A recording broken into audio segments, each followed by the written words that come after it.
देखिए आज का टॉपिक हमारा कार्बन चैप्टर से। एक स्टूडेंट है, a student was studying about the compound C6H14. He wondered about its different structure with the same formula.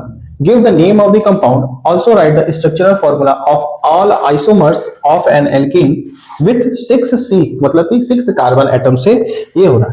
अब देखिए यहाँ पे हमको कंपाउंड यहाँ दिया है C6H14। एक स्टूडेंट है, उसको समझ नहीं आ रहा है यार ये एक ही फॉर्मूले से ढेर सारे स्ट्रक्चर बन रहे हैं। तो सबसे पहले जो क्वेश्चन दिया है, give the name of the compound. इस कंपाउंड का नाम है हेक्सेन। क्या नाम है? हेक्सेन। इस कंपाउंड का नाम है हेक्सेन। तो चलिए अब इसके बाद बोला है कि आइसोमर बनाने के लिए, तो देखते हैं कितने आइसोमर बनते हैं इसमें हेक्सेन के। तो सबसे पहला वाला आइसोमर हम सिंपल एक चेन बना देंगे, 6 कार्बन की सिंपल चेन बना दीजिए। 1 2 3 4 5 6 कार्बन, बाकी हाइड्रोजन हर जगह लगा दीजिए। H H H H H H H H H H H H H और H काउंट कर लीजिए। 1 2 3 4 5 6 7 8 9 10 11 12 13 14 कार्बन 14 हाइड्रोजन हो गए और 6 कार्बन एटम हो गए। अब इसका हम लोग दूसरा अगर स्ट्रक्चर बना आइसोमर में, तो अब यहाँ पे सिंपल चेन है ना, तो सिंपल चेन को एक कहीं कोई कार्बन की ब्रांच चेन में लगा दीजिए। 1 2 3 4 5 कार्बन का ऐसे स्ट्रेट चेन बना दीजिए। एक कार्बन का यहाँ पे साइड चेन में लगा दीजिए।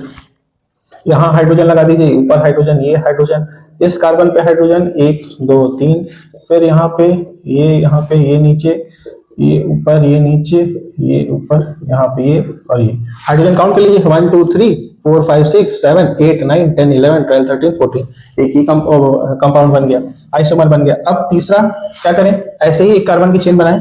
1 2 3 4 कार्बन की चेन बनाएं और किसी भी एक, अब यहाँ पे 5 की बनाएं और ये जो कार्बन यहाँ सेकंड कार्बन से था अब बीच वाले कार्बन से लगा दीजिए।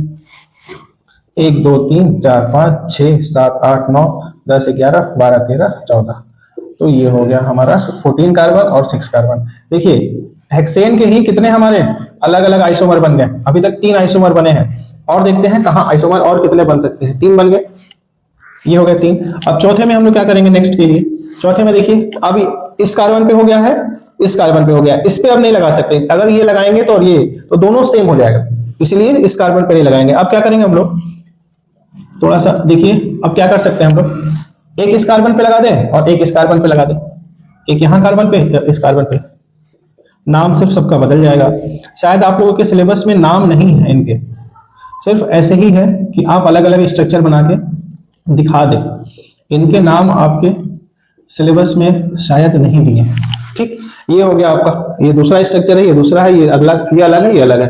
अब क्या हो गया, अब क्या और बन सकते हैं, तो देखिए एक और बन सकता है यहाँ पे हम लोग का, जो अलग अलग कार्बन पे लगा है, तो अब एक ही कार्बन पे दोनों कार्बन हम अटैच करते हैं। 1 2 3 4, इसी कार्बन पे और इसी कार्बन पे ये दोनों लग जाएंगे, ये भी स्ट्रक्चर अलग हो गया। मतलब कि स्ट्रक्चर अलग होने चाहिए, फॉर्मूले सेम रहे, तो उसको बोला जाता है आइसोमर। सेम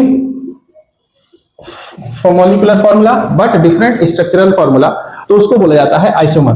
तो यहां पे हम लोगों का हेक्सेन के आइसोमर बन गए और कितने बने, 1 2 3 4 5। तो there are 5 isomer of compound C6H14। Hexane के 5 आइसोमर हैं। ठीक है, ये हो गया आपका क्वेश्चन। Thank you.